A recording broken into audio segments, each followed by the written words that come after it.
Magandang araw mga kaibigan. Ito, bigyan ko kayo ng latest update sa interim release ni PRRD. Kasi maraming nagkalat ng mga post na na-release na si FPRRD. Example, ito, si Teo Moreno, sabi niya, these are fake news. Nilagay niya dito, post ni Dean Chase.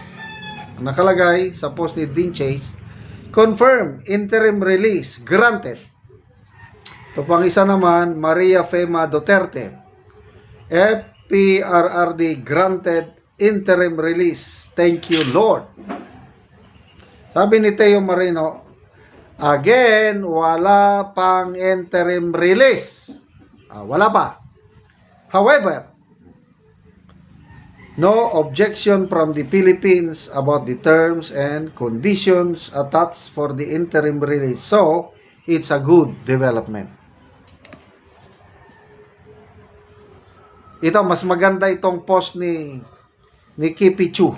Ano yung bakit ang Philippine government hindi nag-oppose. Ito. Kipi Chu, yung nanay ko at buong sangkatawan nag-message sa akin to ask if interim release na ba si PRRD. Because there's a video going around that's an excerpt from Alvin and Tourism's Live with Me, and Alvin saying, thank you Jesus, and some people think it's us celebrating PRRD's interim release. Cut kasi siya. What happened was Alvin showed us the update from ICC saying that the Philippines filed no protest on the conditions of interim release. Ito, number one cause of celebration natin, yung hindi pag-object ng Philippine government sa conditions of interim release. Kasi, ang Philippine government, ito yung nag-surrender kay PRRD sa ICC. Kung hindi papayag o kaya mag-object ang Philippine government, never siyang marirelease. Ngayon, ang Philippine government nagsabi na kung ano ang gusto ng korte, yun ang masunod. Kung gusto nilang i-release, okay lang. Di okay. So, that's the cause of celebration muna ngayon. Okay? Hindi pa siya talagang na-release. Kailang malapit na po siyang ma-release. Kaya ituloy natin ang prayers. Ang meaning niyan, sabi ni Kipicho, kung ano ang ni-request ng defense team ni PRRD, okay lang sa Pilipinas. Hindi ibig sabihin na i-release na si PRRD now. Hindi pa. But we are happy because the update is very crucial. Interim release requires the cooperation of the country that surrendered the accused. So ngayon, sa wakas, nag-cooperate na ang Marcos Jr. government. Salamat naman. Meaning, if the Philippines filed a protest sa interim release, hindi marirelease si PRRD. But it didn't, which moves us closer to the interim release. There's also a third country that offered to host PRRD. And PRRD cannot be released if no host state ang mag-agree to host him.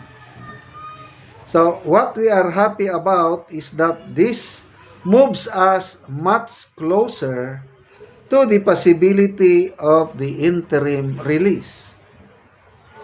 The defense team ni PRRD and the Philippine government both have no objection to the conditions given by ICC.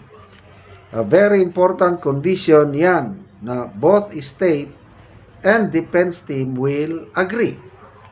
So, what's next? Ito na lang ang hinihintay natin. Pakinggan niyo. Lahat ng requirements, wala na.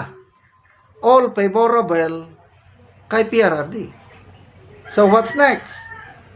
The ICC judges will decide if they will grant interim release na based on the conditions they gave. For example, travel restrictions for PRRD, host country restriction, and others. Interim release means PRRD will just wait in this country while waiting for his trial. Major hurdle gun. Pinakamalaking balakid sa interim release ni PRRD, sulbad na po. Wala nang major problem. Now, on to praying. Tuloy ang pagdarasal. On to praying that the ICC judges hand down the decision as soon as possible. Yun na lang. God will make a way whether or not makauwi si PRRD sa atin. Basta importante, wala sa detention si PRRD. Personally speaking, and opinion ko lang, I think that's why Kaufman wanted to meet BBM kasi he would like to probably request if the Philippines can allow PRRD back home. Kasi you need approval from that country. But in any case, kahit anong country man yan, at least wala sa loob ng kulungan si PRRD para makakain man lang siya ng bulad niya. Bulad, daing. Galunggong, dried fish. Sa loob kasi ng ICC, severely limited siya sa pagkain. Okay, so, di ba good news pa rin yun kahit hindi pa siya na-release. Kaya lang lahat ng balakid patungo sa paglabas niya sa kulungan, wala na. Judges na lang hinihintay. Okay, kung ako ang judges, may sakit na si PRRD, dementia, na walang kasiguruhan kung kailan siya magiging fit for trial. Gugustuhon ba ng ICC na mamamatay si PRRD sa loob ng kulungan na hindi man gumugulong yung trial? Kaya lalong makadagdag yun. Sa tingin ko, yung kanyang physical condition, dementia, na i-release nila para at least kung may mangyaring masama kay PRRD, hindi sila masyadong mapagbuntunan ng sisi. Let's continue to pray.